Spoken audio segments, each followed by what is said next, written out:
Assembly will now hear an address by His Excellency Barack Obama, President of the United States of America.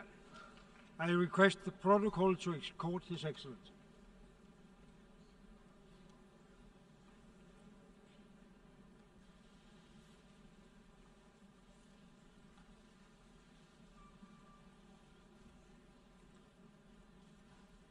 On behalf of the General Assembly, I have the honor to welcome the United Nations, His Excellency Barack Obama, President of the United States of America, and to invite him to address the Assembly.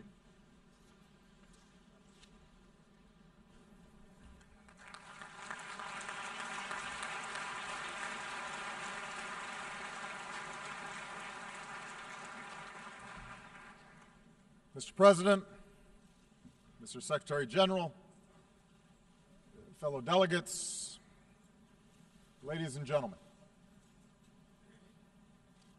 70 years after the founding of the United Nations, it is worth reflecting on what together the members of this body have helped to achieve. Out of the ashes of the Second World War,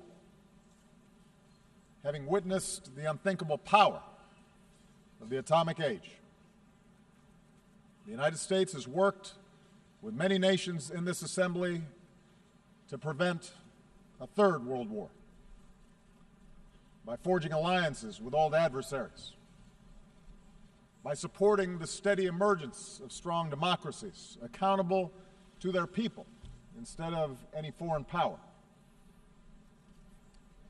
and by building an international system that imposes a cost on those who choose conflict over cooperation, an order that recognizes the dignity and equal worth of all people. But we also have to recognize that we must work more effectively in the future as an international community to build capacity for states that are in distress before they collapse. And that's why we should celebrate the fact that later today, the United States will join with more than 50 countries to enlist new capabilities: infantry, intelligence, helicopters, hospitals, and tens of thousands of troops to strengthen United Nations peacekeeping.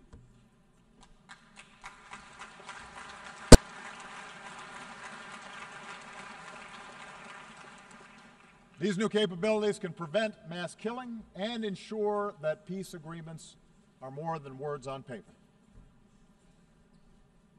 But we have to do it together. Together, we must strengthen our collective capacity to establish security where order has broken down and to support those who seek a just and lasting peace.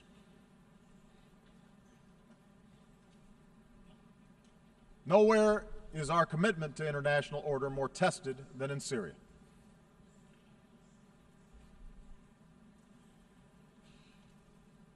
When a dictator slaughters tens of thousands of his own people, that is not just a matter of one nation's internal affairs. It breeds human suffering on an order of magnitude that affects us all.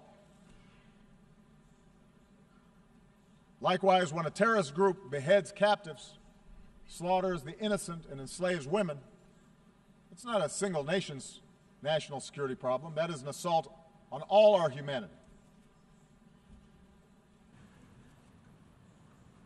I've said before, and I will repeat, there is no room for accommodating an apocalyptic cult like ISIL. And the United States makes no apology for using our military as part of a broad coalition to go after them. We do so with a determination to ensure that there will never be a safe haven for terrorists who carry out these crimes. And we have demonstrated over more than a decade of relentless pursuit of al-Qaeda. We will not be outlasted by extremists. But while military power is necessary, it is not sufficient to resolve the situation in Syria. Lasting stability can only take hold when the people of Syria forge an agreement to live together peacefully. The United States is prepared to work with any nation, including Russia and Iran, to resolve the conflict. But we must recognize that there cannot be, after so much bloodshed, so much carnage, a return to the pre-war status quo. Let's remember how this started. Assad reacted to peaceful protests by escalating repression and killing that in turn created the environment for the current strife. And so Assad and his allies can't simply pacify the broad majority of a population who've been brutalized by chemical weapons and indiscriminate bombing. Yes, realism dictates that compromise will be required to end the fighting and ultimately stamp out ISIL. But realism also requires a managed transition away from Assad and to a new leader, and an inclusive government that recognizes there must be an end to this chaos so that the Syrian people can begin to rebuild.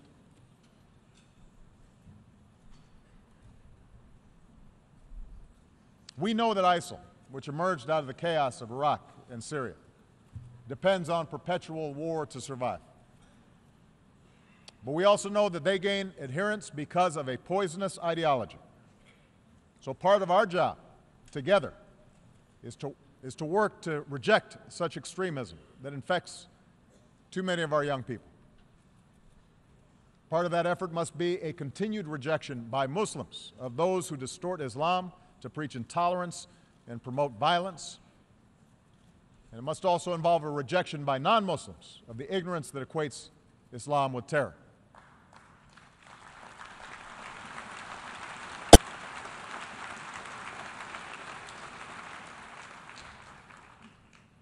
This work will take time. There are no easy answers to Syria, and there are no simple answers to the changes that are taking place in much of the Middle East and North Africa. But so many families need help right now. They don't have time. And that's why the United States is increasing the number of refugees who we welcome within our borders. That's why we will continue to be the largest donor of assistance to support those refugees. And today we are launching new efforts to ensure that our people and our businesses, our universities and our NGOs can help as well. Because in the faces of suffering families, our nation of immigrants sees ourselves. Of course, in the old ways of thinking, the plight of the powerless, the plight of refugees, the plight of the marginalized did not matter. They were on the periphery of the world's concerns. Today, our concern for them is driven not just by conscience, but should also be driven by self-interest.